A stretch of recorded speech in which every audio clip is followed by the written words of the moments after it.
Fala galera, tudo bem com vocês? Professor Diego Fares aqui na área. Hoje nós vamos fazer a análise detalhada da questão de número 94 da prova do Enem Principal, Caderno Azul, ano 2022. Para você que é novo por aqui, meu querido aluno, saiba que aqui no canal eu faço a análise detalhada das questões. Então, se você está buscando aquelas resoluções mais rápidas, objetivas e direto ao ponto, aqui não é o lugar certo, você pode até fechar o vídeo para não perder seu tempo. Agora, se você está procurando uma resolução analítica, detalhada, muito conhecimento, várias informações na resolução de uma única questão, fica comigo nesse vídeo até o final que eu tenho certeza que eu vou agregar muito conhecimento para você. Vamos começar então fazendo a leitura do enunciado que diz: os riscos apresentados pelos produtos dependem de suas propriedades e da reatividade quando em contato com outras substâncias. Para prevenir os riscos, devido à natureza química dos produtos, devemos conhecer a lista de substâncias incompatíveis e de uso cotidiano em fábricas, hospitais e laboratórios, a fim de observar cuidados na estocagem, manipulação e descarte. O quadro elenca algumas dessas incompatibilidades que podem levar à ocorrência de acidentes. Então vamos parar aqui rapidinho a leitura do texto, galera. O que vocês devem ter percebido até o presente momento é que ele começa falando aqui justamente sobre essa questão de substâncias que são incompatíveis, ou seja, de misturas que as pessoas acabam fazendo de substâncias. Tanto na nossa casa, quando, por exemplo, você mistura produtos de limpeza, o que nunca é recomendável que você faça isso, porque dependendo da mistura pode acontecer alguma reação química que forme um produto tóxico. Inclusive, para quem é mais das antigas, deve-se lembrar que o Enem já trouxe em questões dos anos anteriores essa questão de misturar produtos de limpeza doméstico. Eu lembro de uma questão que ele até narrou uma situação de uma dona de casa que perdeu o olfato por misturar um produto à base de amoníaco com água sanitária. Então, realmente a gente precisa tomar bastante cuidado com essa questão de mistura de produtos para limpeza. E aí ele fala então dessa incompatibilidade. Aqui ele coloca algumas substâncias, tá? Esse uso cotidiano que ele fala aqui, em particular, é fábrica, hospital e laboratório, né? Mas aqui eu já estendi um pouco essa questão de mistura de produtos de um modo geral, incluindo produtos de limpeza doméstica, mas não é o caso aqui da questão. Então você tem aqui ácidos minerais fortes concentrados, incompatibilidade, bases fortes, cianetos ou hipoclorito de sódio. Quais são os riscos que podem acontecer? Você pode ter uma reação enérgica, explosão, produção de oxidante forte e produto tóxico. Ácido nítrico concentrado, se você misturar com matéria orgânica, você vai ter uma reação enérgica, explosão e produto tóxico. Considere que houve descarte indevido de dois conjuntos de substâncias, ácido clorídrico concentrado com cianeto de potássio e ácido nítrico concentrado com sacarose. O descarte dos conjuntos 1 e 2 resultará respectivamente em quê? E aí você tem as opções de respostas. Vamos lá então, galera. Primeiro, a gente começa analisando essa tabela que nos foi fornecida. Ele fala aqui ácidos minerais fortes concentrados. Quando se fala em ácidos minerais, isso é um termo da química que é utilizado para designar ácidos inorgânicos, como o ácido clorídrico, o ácido iodídrico, enfim, ácidos inorgânicos a gente pode usar esse termo aí, ácidos minerais. Tanto que ele citou aqui, ó, na primeira situação, ácido clorídrico concentrado, que é um ácido inorgânico, tá? E aí ele está fazendo essa mistura com cianeto de potássio. Qual é o risco inerente à mistura dessas duas substâncias? Vamos lá, vou explicar para vocês aqui. Primeira situação, primeira possibilidade de mistura é você misturar um ácido forte com uma base forte. Professor, até onde eu sei, misturar ácido com base vai dar sal e água, não é verdade? Sim, essa reação ela realmente vai dar sal e água. Só que as reações entre ácidos e bases fortes, elas são reações muito exotérmicas. A reação de neutralização como um todo, caso você não saiba, é uma reação exotérmica. Então vamos colocando aqui alguns pontos para eu agregar em termos de conhecimento para vocês, visto que o meu objetivo aqui no canal não é meramente fazer resolução da questão, mas sim de fazer entender todos os detalhes do conteúdo envolvido na questão e dos conteúdos agregados, tá?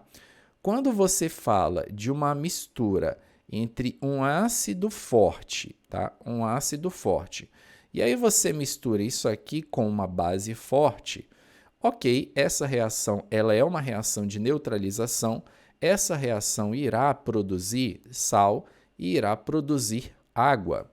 Só que uma reação entre ácido e base forte, quanto mais forte for o ácido e mais forte for a base, mais exotérmica vai ser essa reação. Então isso significa, galera, que nós temos aqui uma reação que é fortemente exotérmica, ela libera muito calor. Então, você tem aqui uma reação enérgica. Essa palavra enérgica dá a entender que é uma reação ali mais forte. Ela está liberando muito calor. Se é uma reação que está ocorrendo em água, pode ocorrer ali, de repente, algum risco de explosão por esquentar demais o recipiente. Então, é uma reação que eu preciso ali tomar um certo cuidado. No caso da reação entre ácido e base forte, não seria a produção de um oxidante forte, visto que uma reação entre ácido e base não é uma reação de oxirredução, considerando aqui teoria de Arrhenius, tá? E tampouco talvez formaria um produto tóxico. Aí vai depender muito do ácido e da base e o sal formado. Pode ser que sim, pode ser que não, tá? Mas a primeira coisa que eu queria já fechar aqui com vocês é essa possibilidade de reagir, então, o ácido forte com a base. Professor, tá, entendi. Então, quando eu misturo um ácido forte com uma base forte, eu vou formar sal e água, isso eu já sei. A reação entre ácido e base, você falou que é exotérmica, um ponto que talvez eu não sabia, professor, então já estou ligado que as reações de neutralização elas são reações exotérmicas. E, logicamente, que se o ácido e a base forem fortes, estiverem ali muito concentrados, a reação vai ser violentamente exotérmica, vai ser uma reação enérgica, ela vai liberar muita energia, dependendo da circunstância, pode ali ocasionar algum acidente, se eu não estiver manuseando de forma correta esses reagentes, tá? Segunda possibilidade, ácidos minerais fortes misturados com cianetos. Essa segunda possibilidade é exatamente o que está sendo narrado na reação de número 1, não sei se vocês perceberam, é o ácido clorídrico concentrado com um cianeto. Ele vai misturar com cianeto. Que cianeto é esse, professor? Cianeto de potássio. Para explicar essa primeira reação para vocês, eu vou colocar aqui o número 1 entre parênteses, porque é a primeira reação. Existem duas maneiras de eu explicar essa reação para vocês. Uma utilizando os conhecimentos da química geral e outra utilizando conceitos de deslocamento de equilíbrio. Como o meu objetivo aqui é ser o mais completo na minha explicação, independente do tempo de resolução, eu vou explicar para vocês das duas formas que eu agrego dois conteúdos para vocês, tá? A primeira seria você tentar montar, equacionar a suposta reação que aconteceria no item 1. Então, no item 1, o que ele está falando? Ácido clorídrico. O que é o ácido clorídrico? É o HCl. O ácido clorídrico está reagindo com quem? Com cianeto de potássio. Quem é o cianeto de potássio? É o KCN, tá? Não esqueçam que cianeto é o íon Cn-, ok? Quando a gente fala em Cn-, Cn- é o íon cianeto, legal? Então, cianeto de potássio seria esse aqui. O que essa reação vai produzir, professor? Bom, aqui você tem uma substância composta reagindo com outra composta. Essa reação, pelo meu conhecimento de reações químicas, ela só pode dar outras duas substâncias compostas através de uma reação de dupla troca. Para você fazer a reação de dupla troca, você precisa ver aqui qual é o cátion e o ânion que existe em cada uma dessas substâncias, cátion e ânion. Vamos lá. O que é o HCl? O HCl é H+ e Cl-. O que é o KCN? O KCN é o K+ e o Cn-. Vamos agora fazer a dupla troca. O que seria a dupla troca? Nós vamos pegar o cátion de um e juntar com o ânion da outra substância. Então, aqui, ó, K+ com Cl-. O que vai dar o K+ com Cl-? KCl. Agora, vamos pegar aqui o H+, o cátion de um com o ânion da outra, vai dar HCN. Fizemos aqui, então, a reação. Essa reação aqui, galera, deixa eu dar uma limpadinha agora aqui embaixo. Essa reação que vocês estão vendo, ela é uma reação de dupla troca. Para você que não lembra, lá na química geral, quando você estava estudando reações químicas e o professor explicou para você reações de dupla troca, certamente ele te ensinou que uma reação de dupla troca para acontecer, existem três pré-requisitos, três condições, sendo que dessas três, basta uma delas ser satisfeita para que a reação efetivamente ocorra. Então, numa reação que é dupla troca, vamos lá, numa reação que é dupla troca, ela vai acontecer se eu tiver a formação de um produto volátil, ela vai acontecer se eu tiver a formação de um produto volátil ou, em outras palavras, formação de um gás. A reação de dupla troca vai acontecer se eu formar um produto mais fraco, ou seja, um ácido ou uma base mais fracos do que aqueles que haviam no reagente, ou a reação de dupla troca vai acontecer se um dos meus produtos for um precipitado, uma substância insolúvel. Então, repetindo, uma reação de dupla troca ela vai acontecer se um dos produtos que eu formar for volátil, for um gás, um dos produtos que eu formar for uma substância mais fraca do que a que esteja no reagente, um ácido ou uma base mais fracos, ou o produto for um precipitado, for uma substância insolúvel. Reforço, para uma reação de dupla troca acontecer, não necessariamente as três condições precisam ser satisfeitas. Se apenas uma delas for satisfeita, a reação de dupla troca vai acontecer. Professor, e essa reação de dupla troca aqui, ela vai acontecer? Vai. Por que ela vai acontecer? Eu vou, das três condições aqui, eu vou mostrar para vocês que duas aqui estão ocorrendo. Primeiro, que nós estamos formando um produto mais volátil, um gás, que no caso aqui é o cianeto de hidrogênio. O cianeto de hidrogênio, ou ácido cianídrico também chamado, ele é uma substância muito volátil. Lembre-se, galera, que essa substância é um gás, e esse gás é extremamente tóxico, por isso que é importante você conhecer as características gerais das substâncias. Então, esse cara aqui é um gás tóxico que era muito utilizado em execuções com câmara de gás. Então, aquele gás lá que mata a pessoa na hora de uma execução com a câmara de gás, via de regra, geralmente é o cianeto de hidrogênio. Então, esse gás aqui ele é um gás muito tóxico, muito perigoso. Então, pelo fato de essa reação de dupla troca ter formado um produto volátil, um gás, ela ocorre, mas eu percebo aqui também que ocorre a formação de um produto mais fraco. Porque se vocês observarem bem, aqui no reagente, nós temos o HCl. O HCl é um ácido forte, O cianeto de hidrogênio ou ácido cianídrico, como ácido, ele é fraco, tá? Em termos de comportamento ácido, ele é fraco. Então, se uma reação de dupla troca ela consome um ácido ou uma base mais forte e produz um ácido ou uma base mais fraca, ela vai ocorrer. Logicamente que aqui a gente não tem a formação de um precipitado, porque o cloreto de potássio, que é um sal, ele é plenamente solúvel em água. E professor, então eu entendi perfeitamente essa primeira reação do ácido clorídrico concentrado com cianeto de potássio. Ela vai produzir o HCN, que é o cianeto de hidrogênio ou ácido cianídrico, que é um gás tóxico. Então, eu já poderia aqui, professor, associar, por exemplo, a letra A fala liberação de gás tóxico, ok. A letra B, reação oxidativa forte, isso aqui está errado, tá, gente? Reação oxidativa forte não poderia ser porque uma reação ácido-base, usando a teoria de Arrhenius, que é o caso aqui, formando sal e água, ou reação de dupla troca, de um modo geral, ela não ocorre com variação de NOx, tá? Você não tem variação de NOx.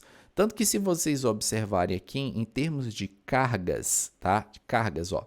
No HCl, o H é mais, o Cl é menos. No KCN, o potássio é mais, o cianeto é menos.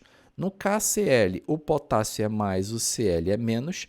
No HCN, o H é mais, o CN é menos. Reparem que não houve variação de NOx. Todo mundo manteve o seu número de oxidação ao longo da reação. Se não houve variação de NOx, não é uma reação de oxirredução, portanto, eu não posso dizer que vai resultar em reação oxidativa forte, tá? Letra C, formação de sais tóxicos também não, tá, gente? Nós não tivemos a formação de sal tóxico, cloreto de potássio, a princípio, não é um sal tóxico, tanto que o cloreto de potássio ele é utilizado no sal light para substituir um pouquinho do sódio. Então, pessoas que têm problema de pressão alta devem evitar a ingestão de sódio. E o sal de cozinha tem cloreto de sódio. Algumas pessoas usam sal light, que é um sal que tem reduzido teor de sódio, e em lugar do sódio usa-se o potássio, por exemplo, cloreto de potássio, tá? Então, ele é um sal que em pequenas quantidades não vai fazer mal para a sua saúde, enfim, então não vai formar sal tóxico. A letra D, liberação de gás tóxico, como eu falei para vocês, pode acontecer a liberação de gás tóxico.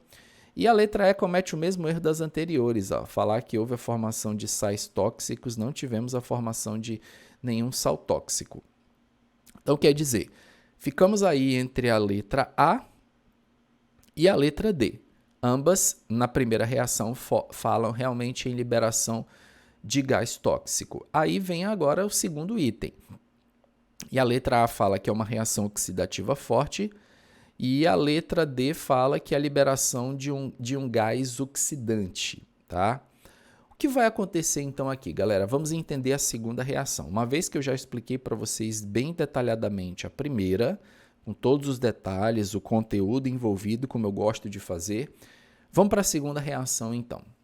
Na segunda reação, você tem um ácido nítrico concentrado e não é legal que se misture esse ácido nítrico com matéria orgânica. Por que isso, tá, galera? Por que você não pode misturar ácido nítrico com matéria orgânica? Vamos lá. O ácido nítrico, a fórmula dele é HNO3, tá? Para quem não sabe, vou ensinar para vocês.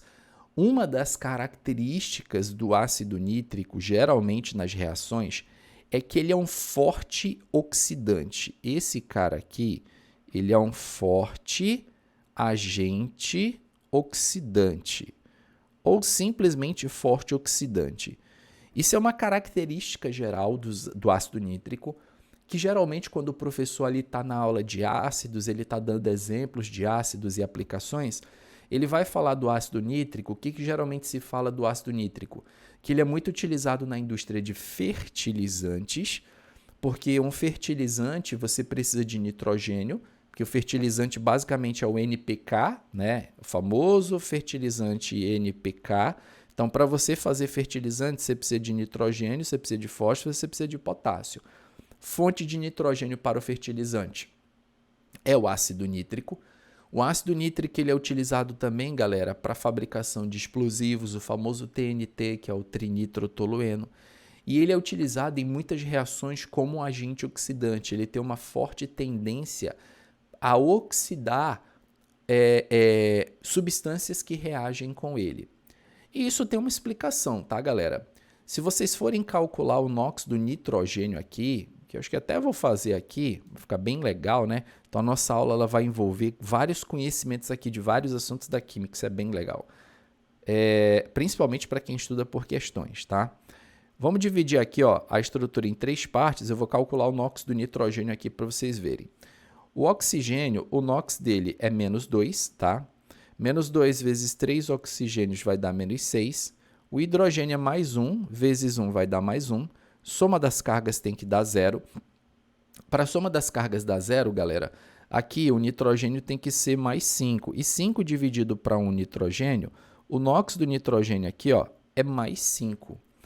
Mais 5 é um número de oxidação alto, sendo que, lembrem-se que o nitrogênio ele tem 5 elétrons na camada de valência. Então, ter NOx mais 5 para o nitrogênio é como se fosse o limite do número de oxidação dele. Então, se o nitrogênio ele tem um número de oxidação muito alto, tipo assim, no limite, sabe aquele ditado, quanto mais alto, maior a queda? Pois é, elementos que têm número de oxidação muito alto, numa reação química, eles têm forte tendência em baixar esse NOx. Então, eles têm forte tendência a sofrer redução. Por que que o ácido nítrico é um forte agente oxidante? Talvez, aqui eu jogo com duas possibilidades. Primeiro, você talvez nem sabia que ele tinha esse comportamento de agente oxidante, então já é um conhecimento que eu agreguei para você. Segundo, por mais que você soubesse que ele é um agente oxidante, você não sabe dizer o porquê, tá? E aí eu tenho certeza que esse segundo vocês nunca ouviram falar. E é por causa basicamente do número de oxidação dele que é muito alto, tá, gente? Lembra do ditado, quanto mais alto, maior a queda. Então, se esse cara está com NOx muito alto, quando ele vai para uma reação de oxirredução, ele não vai querer aumentar mais o NOx dele, porque já é alto. Ele é doido para reduzir o NOx dele. Então, se o nitrogênio aí ele está querendo muito sofrer redução, ele vai provocar oxidação em quem ele reagir. Por isso que esse cara é um forte agente oxidante, porque ele tem forte tendência a oxidar quem ele está reagindo. É esse que é o detalhe importante. E aí aqui, esse ácido nítrico, galera, de acordo com a reação número 2, ele vai reagir com a sacarose. Sacarose C12H22O11, sacarose. Bom, essa reação que eu estou mostrando para vocês aqui, ela não vai ter um produto exatamente ou não necessariamente o que eu estou colocando aqui. Mas o que eu quero que vocês entendam é o seguinte. Lembrem-se, o nitrogênio ele é um forte agente oxidante, tá? Ele é um forte agente oxidante. Quando ele reage com alguém, ele vai para sofrer redução. E aí, nas reações que envolvem oxirredução com ácido nítrico, ele vai formar um óxido de nitrogênio do tipo NOx. Esse NOx pode ser um NO2, um NO. Independente de ser NO2 ou NO, já vai ser um nitrogênio formado com um número de oxidação mais baixo. Vamos supor, tá? A título de suposição, que esse óxido de nitrogênio formado aqui seja o NO2. Se vocês concordarem comigo aqui, no NO2, o NOx do nitrogênio é mais 4. Por quê? Porque o oxigênio é menos 2, aí você tem 2 oxigênios. Então, 4 cargas negativas nesses 2 oxigênios, 4 cargas positivas no nitrogênio. Ó. Então, reparem que de mais 5 para mais 4, ó, já houve uma redução aqui, tá? O nitrogênio, ele sofreu uma redução. E lembrem-se que quem reduz é o agente oxidante. Quem reduz é o agente oxidante. E professor, e a sacarose? Então, se o nitrogênio aí, o ácido nítrico está sofrendo redução, a sacarose vai sofrer oxidação. É verdade, galera, a sacarose vai sofrer oxidação. Via de regra, composto orgânico, quando sofre uma oxidação muito forte, ele acaba produzindo CO2 mais água. Então, você teve aí uma reação química que produziu CO2 e água. Pode ser outros produtos formados, né? Porque a sacarose pode oxidar para outra coisa, mas considerando uma oxidação total, ela vai acabar se transformando aí em CO2 e água. Obviamente, você não precisaria saber esta reação. Eu estou ilustrando para agregar conhecimento aqui para vocês, tá? Mas o mais importante aqui é você saber que esse cara ele tem característica de ser um forte agente oxidante.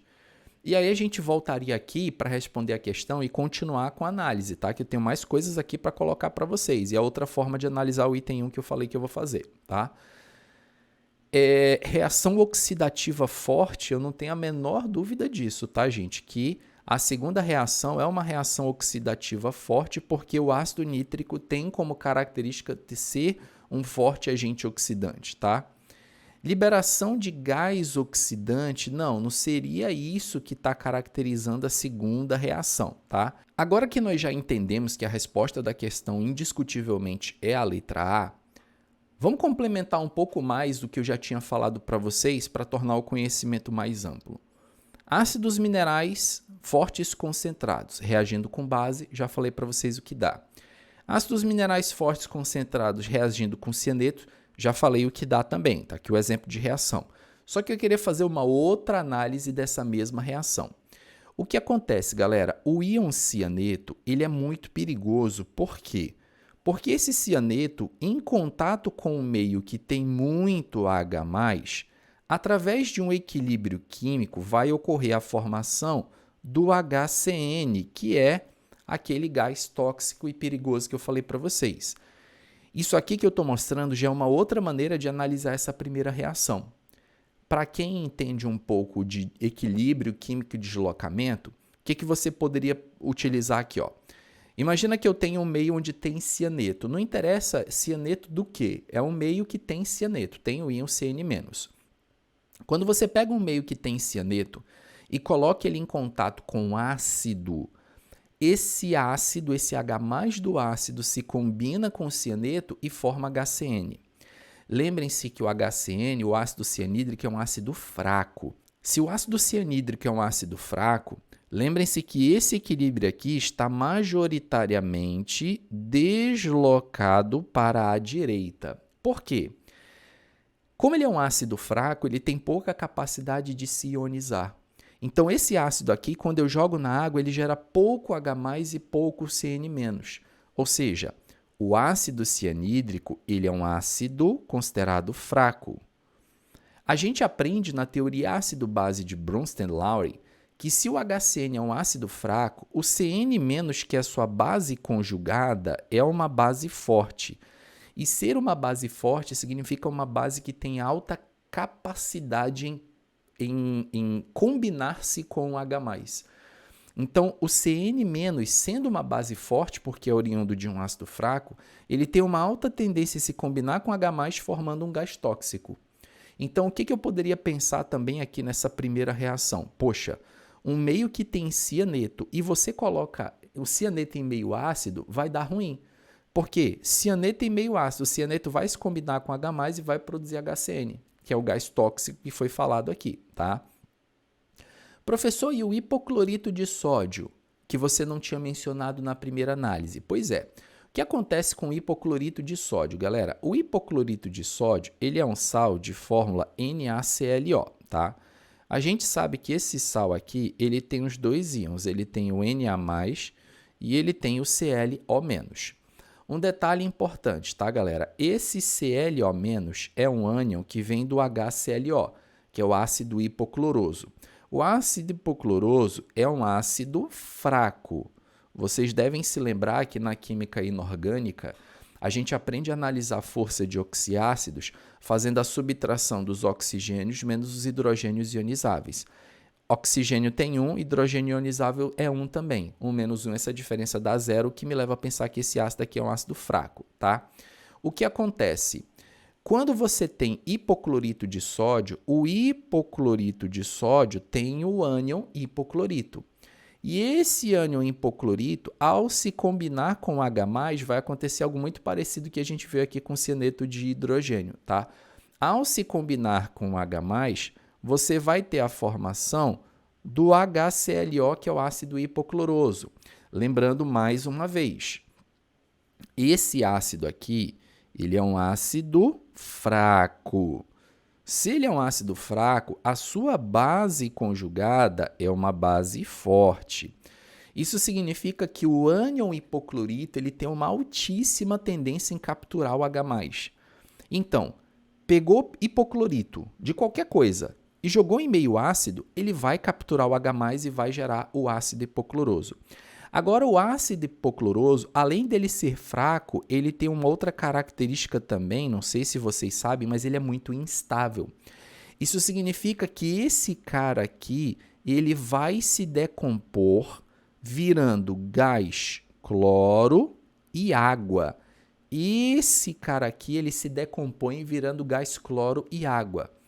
E o gás cloro, minha galerinha, gás cloro, pelo amor de Deus, esse cara aqui é muito tóxico. Gás cloro é altamente tóxico. Então vejam, se eu pegar o hipoclorito de sódio, que é um sal que tem o hipoclorito, o ânion hipoclorito, eu colocar ele na presença de um ácido mineral forte, que é o que está sugerindo a tabela da questão, vai formar ácido hipocloroso. Esse ácido hipocloroso ele é fraco e instável, vai se decompor e vai virar gás cloro e água. Por isso que ele fala aqui, ó, também, produção de oxidante forte e produto tóxico. Ó. Aqui você vai ter também a formação de um produto tóxico. Então a gente consegue enxergar aqui nessa primeira reação, que é a mais completa da gente analisar, a do ácido nítrico eu fiz uma análise aqui mais enxuta.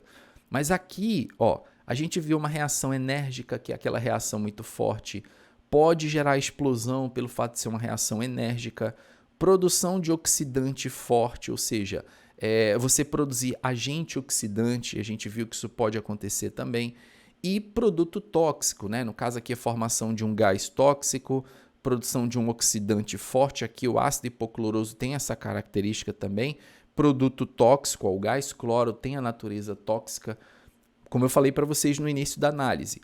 Eu não precisaria saber de tudo isso para matar a questão, já poderia ter matado aqui só com essa primeira reação aqui, já ter me encaminhado na resposta. E segundo, lembrar da característica do ácido nítrico de ser um forte agente oxidante. Lembrou desses dois detalhes, eu marcaria a letra A sem problema. Essa análise que eu fiz para vocês, galera, ela mostra que a prova do Enem está, sim, cada vez mais conteudista. Quem diz que o Enem é uma prova de interpretação, que não precisa de conhecimento, cara, esse cara tá voando, tá viajando na maionese. Isso não existe. Enem é uma prova técnica, Enem é uma prova conteudista, Enem é uma prova que exige muito conhecimento e principalmente conhecimento aplicado. Aqui vocês viram, por exemplo, ó, que se eu não soubesse essa característica do ácido cianídrico, do cianeto de hidrogênio ser um gás tóxico, eu ia voar na questão. Provavelmente, se eu não soubesse também que o ácido nítrico é um forte agente oxidante, eu ia voar na questão. Por quê? Na hora que esse assunto está sendo apresentado para você, essas características dessas substâncias precisam ser faladas. E isso faz toda a diferença na sua preparação, beleza? Galera, o que vocês acharam dessa questão? Para vocês, fácil, médio ou difícil? Vocês conseguiriam chegar na letra A sem mais problemas? Ou você provavelmente travaria na análise dessa questão? Coloquem aqui para mim nos comentários. Eu gostaria que todo mundo que está assistindo o vídeo colocasse aqui nos comentários para eu ter uma análise, um termômetro, para ver como é que estão os meus seguidores, se eles estão com deficiência em algum conteúdo, o que eu posso providenciar mais para garantir que essa deficiência seja sanada. O termômetro são os comentários, galera. Quem comenta recebe feedback, beleza? Vou ficando por aqui, não esqueça de deixar o like, eu tenho certeza que esse vídeo agregou muito conhecimento para você. A análise mais completa aqui do YouTube das questões de Química do Enem é aqui no canal Diego Fares que você vai encontrar. Vou ficando por aqui, muito em breve eu vejo vocês para análise da nossa próxima questão do Enem. Um abraço e até a próxima. Valeu!